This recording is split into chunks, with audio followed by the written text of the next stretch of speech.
안녕하십니까, 수희 선생입니다.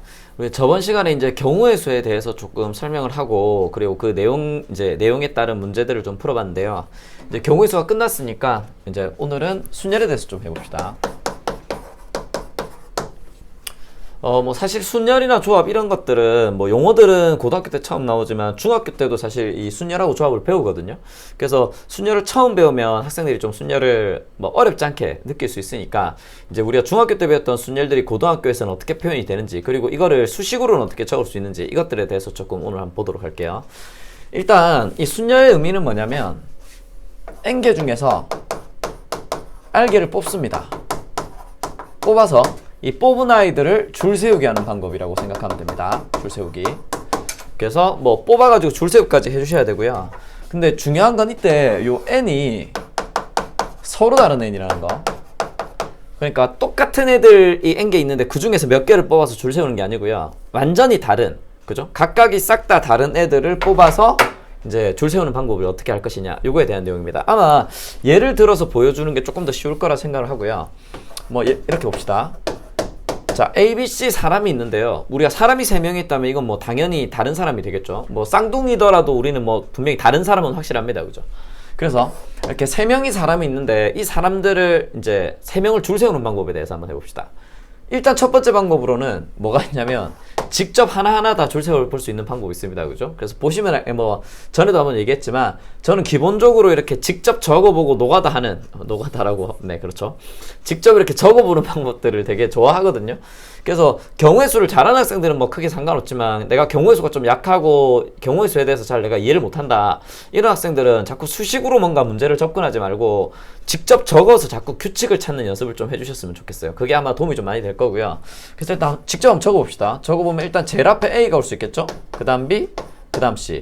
또 제일 앞에 A가 왔을 때 뭐 CB가 남으니까 BC가 그 다음에 올 수도 있고 CB가 이렇게 올 수 있다. 그 다음에 제일 앞에 A는 못 오니까 제일 앞에 B가 오면 AC가 와야 되니까 AC 올 수 있고 C 이렇게 이제 올 수 있겠네요. 그죠? 그럼 어렵지 않게 제일 앞에 C가 오면 AB 올 수 있고 BA 올 수 있으니까 두 개. 제일 앞에 A가 왔을 때 2개, B가 왔을 때 2개, C가 왔을 때 2개 해서 총 몇 가지가 나온다? 6가지가 나온다. 그러면 뭐 예를 들어서 뭐 처음에는 제가 이걸 다 적긴 적었는데 이걸 적으면서 A 올 때 2개, B 올 때 2개, C 올 때 2개니까 6개 나오겠다, 이렇게 바로 규칙성을 찾아줄 수 있겠네요. 그죠? 그러니까 단순히 그냥 노가다만 하고 끝나는 게 아니라 여기에서 자꾸 규칙성을 찾아주는 연습을 해주시는 게 뭐 경우의 수에서도 마찬가지고 수열 단원에서도 마찬가지고 여러분한테 좀 그 문제 푸는데, 문제를 이해하는데 도움을 좀 줄 수 있을 거라 생각이 듭니다. 자, 두 번째 방법은 뭐냐면 수용도를 그리는 방법입니다. 그죠? 뭐 어쨌든 이 3명을 줄 세우게 되면 얘들이 순서가 있지 않습니까? 그죠? 얘가 첫 번째, 두 번째, 세 번째라고 하면 일단 맨 앞 첫 번째에 올 수 있는 애들은 A가 올 수도 있고요, B가 올 수도 있고 C가 올 수도 있고, 요렇게 가지치기를 할 수 있겠네요. 그죠? 이렇게 가지치기를 이용해서 그리는 방법을 우리가 보통 수용도라고 합니다. 그럼 제일 앞에 A가 왔으면 그 다음에는 두 번째 자리에는 B나 C가 올 수 있을 거고요. 그 다음에 B가 왔을 때는 A나 C가 올 수 있겠죠? C가 왔을 때는 A나 B가 올 수 있다는 걸 알 수 있겠네요. 그죠? 그러면 제일 앞에 A가 오고 그 다음 두 번째 B가 왔으면 마지막에는 무조건 C가 와야 됩니다. 그죠? 제일 앞에 A, 그 다음 C 오면 그 다음 B고요. 마찬가지로 남은 애가 하나밖에 없기 때문에 한 명을 여기다 넣어주면 된다 라고 생각하면 되니까 처음에 3개의 가지에 2개씩이 붙었잖아요. 그죠? 그러면 2 더하기 2 더하기 2가 3번 나오는 거니까 이건 3 곱하기 2로 생각할 수 있겠죠? 마찬가지로 마지막에다가 1개의 가지씩이 붙었으니까 곱하기 1이다 이렇게 생각할 수 있으니까 얘는 3 곱하기 2 곱하기 1 요렇게 이제 적어줄 수 있다. 요런 이제 해석이 됩니다. 그죠? 자, 요렇게 이제 기본적으로는 일단 직접 적어주는 방법과 뭐 수용도 요렇게 했는데 뭐가 조금 더 편해 보이나요? 사실 큰 차이는 없습니다. 그죠? 큰 차이는 없지만 그래도 적어봤을 때 이 수용도로 그리는 게 조금 더 편하겠다. 요렇게 이제 생각할 수 있겠네요. 그죠? 자, 계속해서 한번 설명해 볼게요.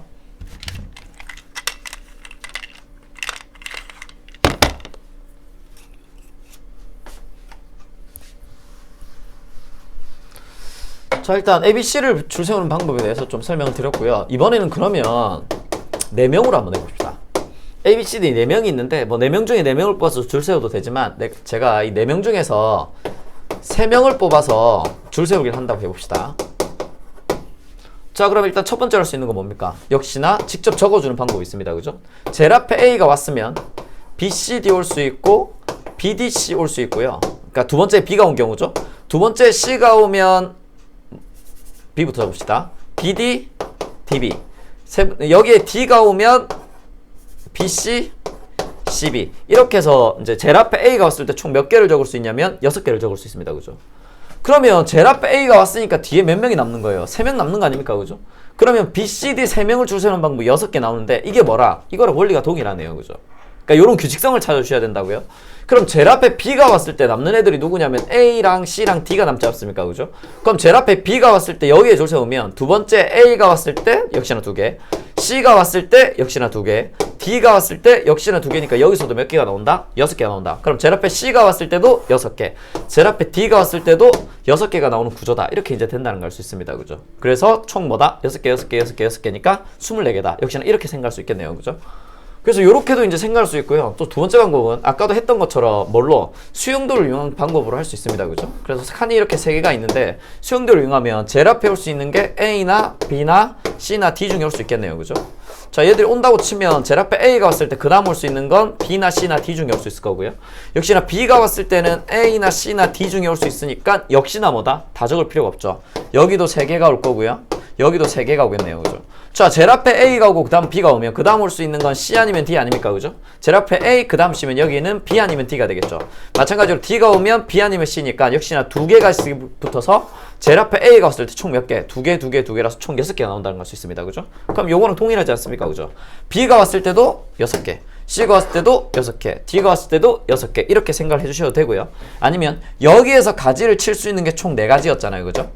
그 다음 여기에서 가지를 칠 수 있는 게 3가지였으니까 4가지 가지에 대해서 3개씩이 붙었으니까 곱해주면 역시나 뭐다? 12가지. 그리고 2개씩 붙었으니까 곱하기 2 해서 24개다. 이렇게 이제 된다는 걸 알 수 있고요. 우리가 앞에 그 이제 경우의 수를 처음 시작할 때 합의 법칙과 고배 법칙에 대한 설명을 하지 않았습니까? 그죠? 그래서 고배 법칙은 언제 쓴다? 두 사건이 동시에 일어났을 때 고배 법칙을 써준다고 했는데 그때 연달아 일어난다는 표현이랑 혹은 대칭성에 대한 얘기를 좀 드렸잖아요. 그죠? 여기가 4 곱하기 3 곱하기 2인데 생각해보면 제일 앞에 A가 온 경우나 제일 앞에 B가 온 경우나 제일 앞에 C가 오든 D가 오든 어쨌든 누가 오든지 간에 뒤에 오는 건 어차피 똑같은 형태의 모양이 나온다는 걸 알 수 있습니다. 따라서 얘들이 대칭성을 가진 애들이기 때문에 여기에 넣을 수 있는 애가 4개 중에 하나, 3개 중에 하나, 2개 중에 하나다. 이렇게 이제 생각할 수 있으니까 그냥 곱으로 간단하게 표현할 수 있다. 이렇게 이제 생각할 수 있고요. 이렇게 하는 방법으로 거의 모든 학생들이 문제를 풀거든요. 그래서 여러분 뭐 당연히 어렵지 않게 알고 있을 거라 저는 생각이 들고요. 일단 이렇게 이제 2가지 방법이 있습니다. 근데 사실 여기까지는 너무 쉽잖아요. 그죠? 그래서 일단 세 번째는 어떤 방법이냐면 이제 뭐 전제는 일단 경우의 수를 잘 못하는 학생 혹은 뭐 처음 배우는 이런 학생들 전제로 일단 설명한다고 생각할게요. 이 세 번째 방법은 뭐냐면 뭐 예를 들어서 여러분 이제 여기에서 뭐 박스에 구슬 넣는 문제 이런 것들이 되게 많이 나올 텐데 뭐 빨간 구슬이 10개 있고 노란 구슬이 8개 있고 파란 구슬이 6개 있고 뭐 이렇게 구슬이 3종류가 있다고 합시다. 박스 4개가 있는데 4개 박스에 이 구슬을 넣을 거예요. 그러니까 넣는 방법수에 대해서 구하라고 합시다. 그럼 기본적으로 구슬도 일단 그죠 너무 많고 24개나 되니까 너무 많고요. 그다음 박스도 4종류나 되니까 너무 많지 않습니까? 그죠? 그러니까 이런 류의 문제가 나왔을 때는 직접 이렇게 뭐 이걸 보고 이 문제를 이렇게 풀어야 되겠다 이렇게 하면 별로 문제가 없는데 예를 들어서 직접 적어서 하려고 보니까 개수가 너무 많더란 말이에요. 그러면 일일이 하나하나 다 적을 수 없지 않습니까? 그죠? 그럴 경우에는 어떻게 해주냐면 일단 규칙성을 찾는 게 되게 중요한데 구슬의 개수를 좀 줄여요. 그러니까 10개, 8개, 6개였으니까 얘를 뭐 5개, 4개, 3개 이렇게 만들고요. 박스도 4개가 너무 많잖아요. 그죠? 4개 되니까 뭐 박스를 3개로 줄인다든지 아니면 2개로 줄인다든지 아니면 구슬의 개수만 줄이는 게 아니라 구슬의 종류가 3종류였으니까 구슬의 종류도 뭐 2종류로 줄인다든지 그래서 좀 여러분이 풀기 편하게 혹은 이렇게 좀 써보기 편하게 개수를 좀 줄여서 적어보면 거기서 규칙성이 좀 보일 수 있거든요. 그럼 그 규칙성을 이용해서 이 많은 개수 혹은 많은 종류는 이렇게 풀 수 있겠다 이렇게 생각할 수 있어야 됩니다. 그래서 사실 이런 거는 경우의 수 처음 배울 때 연습을 좀 많이 해주셨으면 좋겠어요. 그럼 세 번째 제가 이제 권하는 방법은 뭐냐면 예를 들어서 4명 중에서 3명을 뽑아서 줄 세우기를 해야 되잖아요. 그죠? 근데 우리가 뭐 여러분이 개수를 줄여보니까 4개 중에 3명을 뽑아서 줄 세우기가 힘들더라. 그럼 이렇게 생각할 수 있겠네요. 그죠? 그럼 3명을 줄 세우는 거는 몇 가지 방법이 있지? 해서 3명 줄 세우는 게 6가지인 걸 여기서 구할 수 있지 않습니까? 그죠? 그러면 3명을 줄 세우는 방법은 6가지구나. 3 곱하기 2 곱하기 1에서 6가지. 그러면 4명 중에서 내가 일단 3명을 한번 뽑아보자. 여기에 A, B, C, D가 있으니까 이 중에서 3명을 뽑자. 이렇게 한번 생각을 해보자고요. 그럼 일단 A, B, C 뽑을 수 있겠죠? 그 다음에 A, B, D 뽑을 수 있겠죠? 그 다음에 A, C, D 뽑을 수 있겠죠? 그리고 B, C, D 이렇게 이제 뽑을 수 있겠네요. 그죠? 그러면 일단 이 4명 중에서 3명을 뽑는 방법이 이렇게 4개거든요. 그럼 얘도 줄만 세우면 되는 거 아닙니까? 그죠? 그럼 얘 줄 세우는 방법 몇 가지? 6개, 6개, 6개, 6개 이렇게 될 거니까 총 몇 가지다? 24가지다. 이렇게도 생각해 볼 수 있다고요. 그래서 물론 이 문제는 쉬운 문제지만 여러분이 좀 복잡하고 어려운 문제가 나왔을 때 예를 들어서 시간적으로는 좀 여유가 있는데 이 문제를 그냥 직접 바로 풀기는 내가 좀 어려울 것 같다. 이런 생각이 들면 이렇게 여러분이 풀기 편하게 개수를 좀 줄여서 이렇게 풀어주시면 됩니다. 자, 이게 이제 세 번째 방법이었고요. 네 번째 방법은 어쨌든 이거 한번 봅시다. 제가 4명 중에서 3명을 뽑아서 줄 세우기를 할 거 아니에요. 그죠? 그러면 여기 한 자리에는 반드시 몇 명이 들어야 됩니까? 한 명이 들어야 됩니다. 그죠? 여기 한 자리에 A랑 B랑 2명이 이렇게 들어갈 수는 없잖아요. 그죠? 자, 이렇게는 안 되고요. 한 자리에 한 명, 이 자리도 한 자리에 한 명, 이 자리에 한 자리에 한 명이니까 뭐 예를 들어서 순서가 있는 문제라서 이렇게 한번 봅시다. 얘가 1번 자리, 얘가 2번 자리, 얘가 3번 자리라고 하면 1번 자리에 사람 한 명 넣어야 되고 2번 자리에 사람 하나 넣어야 되고 3번 자리에 사람 하나 넣어야 되겠죠. 그러면 우리가 이 문제를 뭘로 해석할 수 있냐면 대응 문제로 볼 수 있습니다. 그죠? 그러니까 짝을 지어준다는 얘기예요. 짝을 지어준다는 얘기. 여기 누구 들어올 거지? 여기 누구 들어올 거지? 여기 누구 들어올 거지? 아니면 저는 뭐 이거를 택하는 문제라고도 좀 합니다. 택하는 문제. 자, 여기에 들어갈 애를 택해 주는 거죠. 뭐 예를 들어서 이런 문제. 사탕이 뭐 10개가 있는데 이거를 학생들한테 나눠줄 거예요. 그러면 사탕 하나를 학생 한 명한테 줄 수 있잖아요. 뭐 예를 들어서 사탕 하나를 반으로 깨서요. 하나는 얘 A를 주고 하나는 B를 준다. 이게 불가능하잖아요. 그죠? 사탕 10개가 있는데 뭐 학생 4명한테 나눠준다면 어쨌든 사탕 하나의 입장에서는 사람 한 명한테 주는 거 아닙니까? 그죠? 그래서 이런 문제도 무슨 문제다? 대응 문제다. 혹은 택하는 문제다. 이렇게 생각할 수 있단 말이에요. 그러면 이런 문제는 뭘로 볼 수 있냐면 얘들이 어쨌든 자리 하나에 사람 한 명이 대응해야 되는 거니까 얘를 뭐 할 수 있냐면 함수적으로 해석해 줄 수 있어요. 자, 뭐 문제를 좀 풀어보신 학생들은 알겠지만 경우의 수 단원, 특히 순열조합 여기 단원에서는 함수랑 관련된 문제가 되게 많이 나오거든요. 또 어려워요. 함수로 나오는 문제들이 좀 어렵게 나옵니다. 평가원에서도 문제가 나오고. 그래서 여기 경우의 수 문제들이 함수적으로 우리가 해석이 가능하다는 걸 좀 첫 번째로 좀 알아두시는 게 좋을 것 같고요. 그럼 얘를 함수적으로 해석을 하면 일단 여러분이 해야 되는 건 함수는 이거 아닙니까? 그죠? x에서 y로 가는 함수다. 이렇게 해서 이렇게 적지 않습니까? 그죠?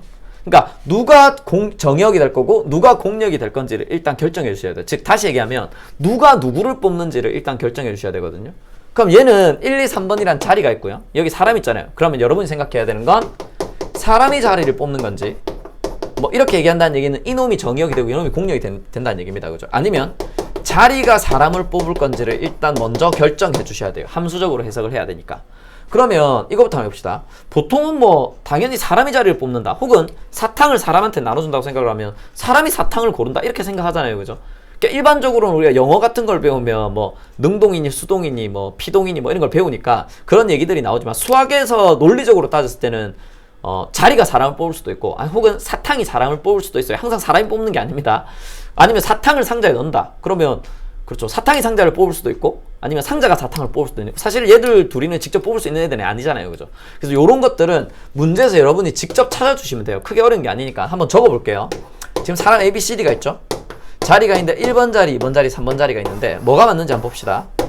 그럼 일단 사람이 자리를 뽑는 건데 A가 뽑을 수 있는 건 몇 개 중에 하나입니까? 3개 중에 하나입니다. 그죠? 1번 뽑아도 되고 2번 뽑아도 되고 3번 뽑아도 되고. 자, A가 1번 뽑았다고 합시다. 그럼 B가 뽑을 수 있는 건 B가 1번 뽑을 수 있나요? 자, A가 1번 뽑으면 A가 1번 자리에 들어간다는 얘기죠. 그럼 B가 1번을 뽑으면 B도 1번 자리에 들어간다는 얘기 아닙니까? 그죠? 그럼 A가 들어갔는데 B가 또 들어갈 수는 없잖아요. 그죠? 그래서 B는 일단 1번을 못 뽑을 거고요. 그럼 B는 1번을 제외한 나머지 2개 중에 하나를 뽑아야 되고 그 중에 하나가 2번을 뽑는 경우라는 걸 알 수 있습니다. 그죠? 자, 계속 해볼게요. 그럼 C가 뽑을 수 있는 건 1개 중에 하나니까 그죠? 남은 거 무조건 뽑아야 되겠죠. 그죠? 자, 그럼 이렇게 되면 D는 뽑을 수 있나요? 없나요? 그렇죠. D가 뽑을 수가 없죠. 그럼 이건 함수라고 할 수 있습니까? 없습니까? 그렇죠. 이거 함수라고 할 수 없습니다. 그죠? 그래서 얘는 함수라고 할 수 없기 때문에 사람이 자리를 뽑는 걸로는 이 문제를 해석할 수 없다. 이렇게 생각하시면 됩니다. 우리가 원래 쓰는 함수처럼 생각하시면 돼요. 그래서 사람이 자리를 뽑는 게 아니죠. 그러면 이번에는 자리가 사람을 뽑는 경우를 한번 해봅시다. 자, 자리가 사람을 뽑는 경우를 좀 할 건데 자리가 사람을 뽑는다고 하면 자리는 1번 자리, 2번 자리, 3번 자리가 있죠? 사람은 A, B, C, D 이렇게 이제 4명이나 사람이 나옵니다. 그죠? 그러면 일단 1번 자리가 뽑을 수 있는 건 몇 개 중에 하나? 4개 중에 하나 아닙니까? 그죠? 자, 얘가 A를 뽑았다고 합시다. 자, 그럼 2번 자리가 A를 뽑을 수 있나요? A가 1번 자리도 들어가고 2번 자리도 들어갈 수 있습니까? 역시는 안 됩니다. 그죠? 그러니까 1대 함수 구조가 돼야 되는 거죠. 그럼 2번이 뽑을 수 있는 건 남은 3개 중에 하나. 그럼 3번이 뽑을 수 있는 건 남은 2개 중에 하나가 되니까 요렇게 돼서 뭐다? 4 곱하기 3 곱하기 이렇게 된다는 걸 수 있고 뭐 예를 들어서 얘가 D를 이렇게 뽑는다면 C가 안 들어가고 D가 들어가는 구조라는 걸 알 수 있겠네요. 그럼 우리가 얘기하는 문제에서의 논리랑 동일하잖아요. 그죠? 그래서 우리가 생각하는 거 뭐다? 아, 자리가 사람을 뽑는 거나 요렇게 이제 생각할 수 있다고요.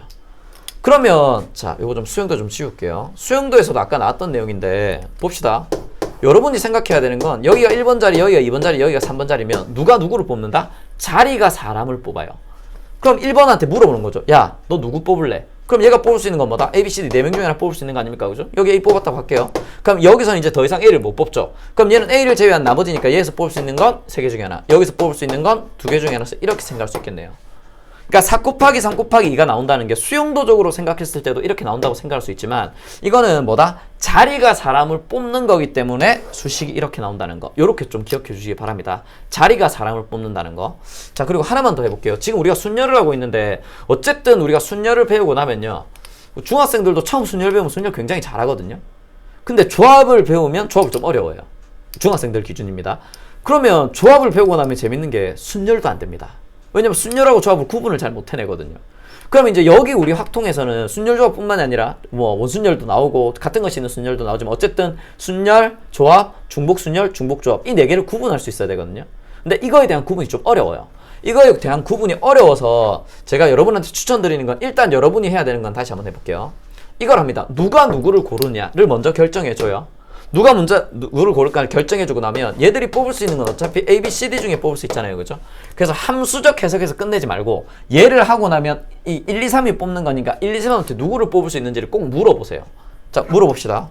자, 얘들이 뽑을 수 있는 건 1, 2, 3, 4 중에 A, B, C, D 중에 뽑을 수 있는 거잖아요. 죄송합니다. 그럼 얘들이 전부 A 뽑을 수 있나요? 안 됩니다. 그죠? 1번 자리도 A 들어가고 2번 자리도 A 안 되잖아요. 그죠? 같은 게 안 들어가기 때문에 얘는 뭐가 안 된다? 중복이 안 된다는 걸 알 수 있죠. 그러니까 나중에 이제 아직은 안 배웠지만 중복순열이랑 중복조합까지 배우고 나면 같은 게 들어가면 안 되니까 얘는 어쨌든 중복이 안 돼서 중복순열이나 중복조합은 절대 안 된다. 이렇게 이제 생각할 수 있습니다. 그러면 얘가 A 뽑는 거랑 얘가 B 뽑는 거 이거랑 위에 거 1번이 B 뽑고 2번이 A를 뽑는 위에 거랑 밑에 거 이 두 개는 같습니까? 다릅니까? 분명히 다르죠. 제일 앞에 A가 서는 거랑 제일 앞에 B가 서는 거 다르잖아요. 그죠? 그러면 얘는 순서를 바꾼 거에 대해서 카운팅을 해줘야 되기 때문에 이 문제가 순열 문제가 된다는 걸 알 수 있습니다. 자, 말은 아직 순열 배우지도 않았는데 말은 좀 어려울 수 있지만 요거를 제가 자주 쓸 거라서 그냥 지금부터 좀 자주 보면 익숙해질 테니까 일단은 이거 자리 바꾼 거에서 카운팅을 하는 게 순열이구나 정도만 좀 체크해 주셨으면 좋겠어요. 그래서 일단은 우리가 순열에 대해서 문제를 푸는 방법에 대해서 이런 방법들이 있다라는 걸 조금 설명을 드렸고요. 뭐 기억하셔야 되는 건 이걸 뽑을 때 4 곱하기 3 곱하기 2다 요 정도만 일단 알고 있으면 네, 추가해서 이제 설명을 좀 듣는데 큰 무리 없이 설명을 들을 수 있을 거라 생각을 합니다. 그래서 뭐 하는 방법, 이 순열만 해도 문제를 해석하고 문제를 푸는 방법이 되게 여러 가지 아닙니까? 그죠? 그래서 직접 한번 해보시고 제가 뭐 강조하는 건 항상 직접 해보고 노가다 해보고 해서 규칙성을 찾는 이런 연습들이 초반에 좀 많이 돼야 된다는 얘기를 자꾸 해드리고 싶어요. 아시겠죠? 그래서 이렇게 해줄 수가 있다라는 것 좀 기억해 두시기 바랍니다. 일단 뭐 순열이 어떤 것인지에 대해서 조금 설명을 드렸고요. 그럼 이렇게 해볼게요. 예를 들어서 10명 중에 자, 4명을 뽑아서 줄 세우기를 한다고 합시다. 자, 그럼 얘는 어떻게 설명할 수 있냐면 사람이 10명이 있는 거죠. A, B, C, D 10명이 어디까지죠? 잘 모르겠습니다. 하여튼 10명이 있대요. 이 중에 4명을 뽑아서 줄 세우기를 할 건데 자, 자리가 사람을 뽑는다 그랬네요. 그죠? 그럼 여기 자리가 뽑는다고 하면 얘가 뽑을 수 있는 사람 몇 명 중에 하나? 10명 중에 하나. 얘는 9명 중에 하나. 얘는 8명 중에 하나. 얘는 7명 중에 하나. 이렇게 뽑아주면 됩니다. 그죠? 그게 어려운 내용이 아닙니다. 그죠? 이걸 이제 우리가 수식적으로 어떻게 적냐면 여기에서 이제 순열은 P를 이용해서 10P4 이렇게 적어줍니다. 의미는 말 그대로 요겁니다. 서로 다른 10개 중에서 4개를 뽑아서 줄 세우는 방법이다. 뭐 아니면 10명 중에서 4명을 뽑아서 줄 세우는 방법이다. 이렇게 생각하면 되고요. 그러면 10P4는 이렇게 이제 나온다는 걸 알 수 있겠네요. 그러면 자, 계속 한번 해볼까요? 예를 들어서 30명 중에서 10명을 뽑아서 30명 중에서 10명 뽑아서 줄 세우기 한다고 합시다. 그럼 이걸 기호로 어떻게 적을 수 있다고요? 기호로 30P10 이렇게 이제 적을 수 있다고요. 자, 이렇게 적고 얘는 어떻게 하면 되냐면 또 하면 되겠죠. 칸이 몇 개 나옵니까? 자, 칸이 여기서 이렇게 10개가 나오겠죠. 그럼 여기 넣을 수 있는 건 30명 중에 하나, 그 다음 29명 중에 하나, 28명 중에 하나 해서 얘를 어디까지 곱해주면 됩니까? 그러니까 보통 이제 10개를 곱해줘야 되니까 애들이 여기 20이라고 하거든요. 이렇게 하면 틀립니다, 여러분. 자, 생각해봅시다. 자, 20부터 30까지잖아요. 20부터 30까지면 숫자 몇 개입니까, 이거? 세볼까요? 20, 21, 22, 23, 24, 25, 26, 27, 28, 29, 30. 11개죠. 10개가 아닙니다, 여러분. 우리 숫자 셀 때 어떻게 세야 됩니까? 큰 거에서 작은 거 뺀 다음에 여기에 뭐다? 더하기 1 해줘야 되죠. 그래야 개수가 나옵니다. 그죠? 자, 원리는 이거예요. 여러분 봅시다. 우리 1부터 10까지가 얼마입니까? 여기서 이거 빼면 9잖아요. 9개 아니죠. 그죠? 1부터 10까지면 10개잖아요. 1부터 25까지는 몇 개입니까? 25개. 뭐 예를 들어서 1부터 100까지는 몇 개입니까? 100개죠. 그러니까 우리가 숫자를 셀 수 있는 건 사실 1부터 얼마까지의 숫자만 셀 수 있거든요. 1부터 n까지는 n개다. 이렇게 세는 거거든요. 그러면 큰 거에서 작은 거 빼는 원리는 뭐냐면 이 30이 의미하는 게 뭐냐면 1부터 30까지 일단 셉니다. 그러니까 우리가 세야 되는 건 20부터 30까지인데 1부터 30까지를 세요. 그 중에서 20까지니까 1부터 20까지를 뺍니다. 그럼 10개가 넘겠죠. 근데 누가 빠집니까? 20이 빠지지 않습니까? 그죠? 20까지 세야 되는데 1부터 20까지를 빼버리면 20이 빠져버리잖아요. 그래서 빠진 20을 한 개 더해주는 거거든요. 그래서 우리가 숫자를 살 때는 항상 큰 거에서 작은 거 빼서 더하기를 해준다는 거. 요거 좀 기억해 두시고요, 일단. 그러면 여기는 20이 오면 안 되죠. 왜냐면 우리가 10개를 곱해야 되니까. 그래서 여기는 누가 와야 된다? 21이 와야 된다는 거. 자, 요거만 좀 조심해 주십시오. 그러면 뭐 마찬가지로 그러면 하나 더 해봅시다. 100명 중에서 30명을 뽑아서 줄 세우기 한다고 해봅시다. 자, 100명 중에 30명 뽑아서 줄 세우면 기호로는 어떻게 적을 수 있다? 100p30 이렇게 적을 수 있겠죠. 그럼 생각해보면 여기 칸이 몇 개? 자, 이제는 아시겠죠? 여기 30개 나옵니다. 그죠? 30개. 그러면 뭐 해야 된다? 100부터 1씩 작아지면서 30개 곱해야 된단 말이에요. 그러면 100. 제일 처음에 넣을 수 있는 건 100명 중에 하나, 그 다음은 99명 중에 하나, 그 다음 98명 중에 하나 해서 얘를 어디까지 곱해야 되면 30까지 곱해야 됩니다. 그러면 여기에 70 적으면 안 되죠. 왜냐면 70부터 100까지면 뭐다? 큰 거에서 작은 거 빼서 더하기니까 31개거든요. 그러니까 얘는 어디까지? 71까지 곱해야 된다는 걸 알 수 있다고요. 그래서 여기 봅시다, 여러분. 10p 사면 10명 중에 4명 뽑는 거잖아요. 그러면 10부터 시작해서 6에서 끝나는 게 아니라고요. 그죠? 요거 조심해 주셔야 되면 6이 아니라 7이라는 거. 그러니까 여기서 이거 뺀 것보다 1 큰 것까지 곱해줘야 된다는 걸 좀 기억합시다. 요거 이해되시죠? 그러면 이 순열은 n개 중에서 r개를 뽑아서 줄 세우기니까 기호를 어떻게 적냐면 요놈의 기호는 npr로 해주면 됩니다. n개 중에서 r개 뽑아서 줄 세우기. 그러면 얘는 칸이 뭐가 되냐면 여기 칸이 있다고 치면 여기 칸이 r개가 되는 거 아닙니까? 그죠? 그러니까 이제 우리는 뭐다? n부터 작아지면서 r개를 곱해야 된단 말이에요. 그럼 얘는 뭐가 된다? 처음에 n 곱하기, 그 다음은 n-1 곱하기, 그 다음은 n-2 곱하기 해서 쭉 가서 마지막에 곱해야 되는 게 n-2 들어오면 된다 안 된다? 안 됩니다. 얘 어디까지? n-r 플러스 1까지 곱해야 npr이 나온다는 거. 일단 요걸 좀 기억해 둡시다. 여기서 이거 뺀 것보다 한 개 큰 것까지, 여기서 이거 뺀 것보다 한 개 큰 것까지, 여기서 이거 뺀 것보다 한 개 큰 것까지 곱해야 저놈이 나온다는 거. 요게 순열의 공식입니다. 좀 이해가 되시나요? 일단 순열 공식이 어떻게 해서 나왔는지에 대한 설명을 조금 드렸고요. 자, 여기서 한 가지 더 설명할 게 있는데, 수학자들이 이제 이런 걸 순열이라고 정해보니까 이걸 적기가 어떻더라? 너무 귀찮더라는 거죠. 예를 들어서 10p4 정도면 4개만 곱하면 되는데 100p30이니까 1씩 작아지면서 30개. 뭐 예를 들어서 1000명 중에서 500명을 뽑을 거다. 그러면 500개를 적어줘야 되죠. 이게 너무 귀찮지 않습니까? 그래서 이거를 조금 더 편안하게 할 수 있는 방법이 없을까? 이런 생각을 한 거죠. 그러니까 여러분도 아시겠지만 수학자들은 기본적으로 좀 그렇죠. 반복되는 걸 여러 번 적는 걸 되게 귀찮아요. 그러면 이걸 뭐 한다? 수식화 만드는 거죠. 뭐 예를 들어서 우리가 2를 더할 건데 2를 100번 더할 겁니다. 2를 100번 더할 건데 2 더하기 2는 4, 또 2 다음에 6, 2 다음에 8 해서 이렇게 100번을 다 더해가지고 계산하지 않잖아요. 그죠? 우리 더하기를 간단하게 하기 위해서 만든 게 뭡니까? 곱하기입니다. 그죠? 2를 100번 더하는 거면 그냥 2 곱하기 100으로 적으면 되니까 이건 200이다. 혹은 뭐 예를 들어서 2를 100번 곱할 거예요. 그 2를 100번 곱하는 걸 1을 맨날 적을 순 없잖아요. 그죠? 이 100번 곱하는 거, 이걸 간단하게 나타내는 게 뭐다? 거듭제곱이죠. 그죠? 2의 100제곱 이렇게 적지 않습니까? 그죠?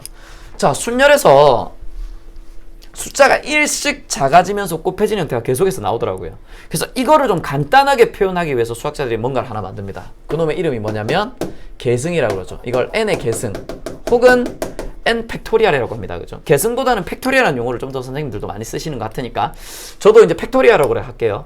이 n 팩토리얼이라는 걸 일단 약속으로 정합니다. 이거 의미는 뭐냐면 n 팩토리얼은 n부터 1씩 작아지면서 어디까지 곱하냐면 마지막에 1까지 곱해준 이걸 n 팩토리얼이라고 그래요.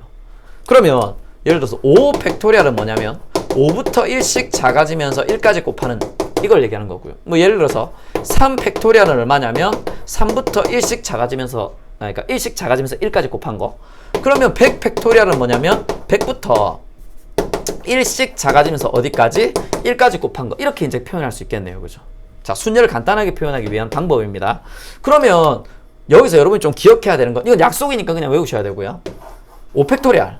이게 5 곱하기 4 곱하기 3 곱하기 2 곱하기 1인데 이놈이 얼마냐면 120이다. 요 정도는 조금 외워주세요. 워낙 자주 나오는 계산이라서. 뭐 5팩토리알도 많이 나오고요. 그러면 5팩토리알이 120이니까 예를 들어서 6팩토리알은 1부터 6까지니까 6 곱하기 5팩토리알로 적을 수 있겠죠. 그죠? 1부터 5까지 곱한 거에다 6을 곱하면 6팩토리알이 됩니다. 그죠? 그럼 얘가 120이니까 곱하면 얼마다? 720이다. 이렇게 바로 구할 수 있으니까 보통 4팩토리알, 5팩토리알, 6팩토리알, 7팩토리알 이런 것들이 이제 해석이 많이 나오거든요. 그래서 5팩토리알 정도는 조금 기억해 주시기 바랍니다. 그리고 하나 더. 1팩토리알은 뭐 1부터 작아질 게 없잖아요. 그죠? 그래서 얘는 1이라는 거. 이것도 좀 기억해 주시기 바랍니다. 아시겠죠? 그럼 이제 팩토리얼을 정의 내리고 나니까 우리가 얘들을 좀 간단하게, 조금 더 간단하게 표현할 수 있다는 얘기입니다. 그죠? 무슨 얘기냐면, 자, 여기 봅시다. 10p4는 10부터 1씩 작아지면서 4개를 곱해야 되잖아요. 그죠? 그럼 얘는 어떻게 적을 수 있냐면, 이걸 팩토리얼로 나타내려면, 팩토리얼로 나타내려고 보니까 어디가 없어요? 6부터 1까지가 없잖아요. 그죠? 그래서 그냥 이렇게 분자 분모꼴에 똑같이 얘는 6, 5 해서 1까지 곱해주고요. 얘도 6, 5 해서 어디까지? 1까지 곱해준다. 이렇게 생각하면 되겠죠. 그러면 1부터 10까지 곱한 거니까 분자는 10팩토리알, 1부터 6까지 곱한 거니까 분모는 6팩토리알. 이렇게 이제 된다는 걸 알 수 있겠네요. 이해되십니까? 자, 그럼 이것도 한번 해볼까요? 자, 얘는 자 30부터 21까지 곱한 거 아닙니까? 그죠? 팩토리얼로 나타내려면 역시나 얘는 1분의 이거라고 생각하면 어디부터? 얘도 21보다 작은 20부터 1까지 곱하니까 여기 20팩토리얼 곱하고 여기에 20팩토리얼 곱할 수 있겠죠? 그럼 이건 20팩토리얼은 1부터 20까지 곱한 건데 21부터 30까지도 있으니까 분자는 30팩토리얼, 분모는 20팩토리얼. 이렇게 이제 나온다는 걸 알 수 있겠네요. 마찬가지로 100부터 71까지 아닙니까? 그죠? 자, 그럼 역시나 얘는 1분의 이거라고 생각할 수 있으니까 뭐부터? 70부터 1까지 곱하면 되니까 분자 분모에 70팩토리얼을 곱하면 분자는 100팩토리얼이고 분모는 70팩토리얼. 이렇게 이제 나온다는 걸 알 수 있겠네요. 그럼 여기서 규칙상이 하나 더 나옵니다. 그죠? 10p4는요, 요 놈이 분자로 갑니다. 그리고 여기서 이거 뺀 놈이 분모로 가요. 자, 봅시다. 30p10이면 이 놈이 분자로 가고요. 여기서 이거 뺀 놈이 분모로 가는. 똑같은 구조죠, 역시나. 그러면 이제 마지막으로 여기 이제 수식을 다 만들어줄 수 있는데, 자, MP, 이제 R은 이렇게 곱하는 거잖아요. 그죠? 이렇게 적기가 어려우니까 얘가 1분의 이거라고 생각을 하고요. 얘보다 한 개 작은 게 얼마예요? M-R이죠. 여기다 빼기를 해주면 됩니다. 얘보다 한 개 작은 건 M-R -1 될 거 아닙니까? 그죠? 1씩 작아지면서 어디까지? 1까지 곱하면 되고 분모도 역시나 똑같은 수를 곱해주면 된다는 걸 알 수 있겠네요. 그러면 얘는 뭐가 되냐면 자 1부터 M-R인데 한 개 큰 거, 한 개 큰 거, 한 개 큰 거 해서 결국 N까지 곱한 거 아닙니까? 그죠? 그래서 분자는 M 팩토리얼이 되고 분모는 1부터 어디까지? M-R까지 곱한 거니까 분모는 M-R 팩토리얼. 이렇게 이제 된다는 걸 알 수 있다. 자, 여기까지 이제 기억해 주시면 됩니다. 자, 순열에 대한 공식인데요. 쌤, 뭐 공식 이런 것까지 알아야 되나요? 라고 생각할 수 있지만 일단 어쨌든 저저번 교육과정까지는 우리가 빈칸 추론 문제가 확통에서 계속 나왔었거든요. 그 확통에서 문제를 풀 때 그냥 경우에서 문제를 푸는 문제들도 나왔지만 이런 수식적인 걸 해석해서 빈칸을 채우는 문제들도 나왔었거든요. 그래서 일단 경우에서 나올 수 있는 수식들이 그렇게 많지 않아서 그냥 처음에 나오는 이 순열부터 공식적으로 어떻게 나왔는지를 직접 꼭 적어 보셔서 연습하셨으면 좋겠어요. 그래야지, 그러면 뭐 이 정도만 나올 때마다 이런 것만 연습을 하셔도 빈칸 추론 문제 충분히 하실 수 있을 겁니다. 하셔야 됩니다. 중요한 건 일단 하셔야 돼요. 자, 이렇게 적을 수 있고요. 그러면 한 가지만 더 설명을 하고 여기까지 하도록 할게요. 여기서 이제 문제점이 생기는 게 뭐냐면 이거 한번 해봅시다. 내가 5명 중에서 5명을 뽑아서 줄 세우기를 할 거예요.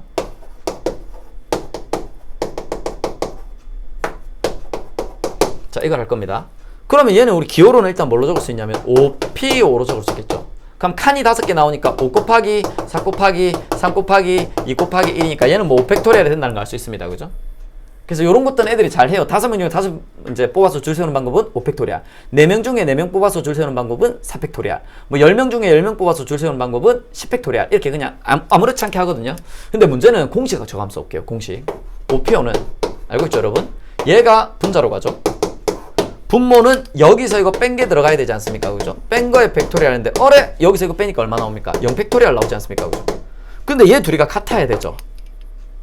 그래서 0 팩토리얼 어떻게 하지? 해서 여기서 수학자들이 약속을 한 건 0 팩토리얼을 뭘로? 1로 생각해야 1분의 이거니까 이거랑 같게 나오지 않습니까? 그죠? 그래서 n 팩토리얼이 n부터 1씩 작아지면서 1까지 곱한 건데 0 팩토리얼이라는 게 존재할 수 없잖아요. 그죠? 근데 공식을 써보니까 이 0 팩토리얼이 나와서 얘 둘이가 같게 되려면 0 팩토리얼을 1로 둘 수밖에 없어서 0 팩토리얼은 1로 약속을 합니다.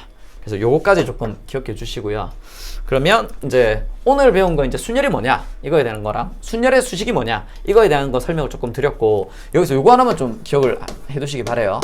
MP형이랑 MPL이랑 MPN. 자, 이거 나오는 건데 MP형은 N개 중에서 한 개도 안 뽑는 방법 아닙니까? 그죠? 그럼 한 개도 안 뽑는 방법 쓰는 게 0가지 아닌가? 이렇게 생각할 수 있지만 약간 이렇게 생각해 주세요. 기권표도 표다. 이렇게 생각해 주십시오. N개 중에서 0개를 뽑는 방법도 하나라는 거. 이거 좀 기억해 주시고, 그 다음에 N개 중에서 한 개 뽑는 방법은 뭐 예를 들어서 10명 있는데 한 명을 뽑을 거면 첫 번째, 두 번째, 세 번째 아무거나 한 명씩 뽑으면 되는 거 아닙니까? 그죠? N가지라는 거. 그리고 MPN은 이거랑 똑같네요. OPO가 O 팩토리얼이었죠? MPN은 N 팩토리얼인 거. 요거랑 아까 N 팩토리얼에 비롯해서 0 팩토리얼까지 여기까지 좀 기억해 주시기 바랍니다. 자, 너무 약간 지루한 수업이 아니었을까 이렇게 생각이 되긴 하는데요. 일단은 순열에 대한 공식이 어떻게 나오느냐 이거에 대한 설명을 좀 드렸고, 좀 지루하긴 하지만 이 공식이 나온 것도 꼭 직접 적어서 연습을 좀 해보시기 바랍니다. 아시겠죠? 일단 오늘은 여기까지 하고 내일은 순열 문제 좀, 순열에 대한 문제들이 어떤 게 나오는지에 대한 문제 풀이를 조금 할 수 있도록 하겠습니다. 수고하셨습니다.